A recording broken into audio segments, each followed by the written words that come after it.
How to change TikTok account country or region. Hey there, welcome to the channel and let's get right into this tutorial. For that, you need to make sure that your TikTok application is up to date. After that, just tap open your TikTok app.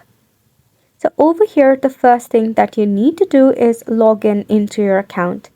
If you have not yet, make sure to log in or create an account. Then tap on your profile icon at the bottom right corner. Then at the very top of the right hand side, you will see a 3 horizontal line, tap on it. Then select on settings and privacy. From here, you need to tap on the account option. Then select on account information. Right over here, you will see the option of account region, click on it. Then you will find a list of regions that you can select from. You can select on any that you prefer.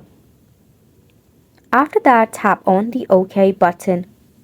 Once your TikTok gets refreshed, you'll be able to change the country or region in your TikTok. Wasn't it simple?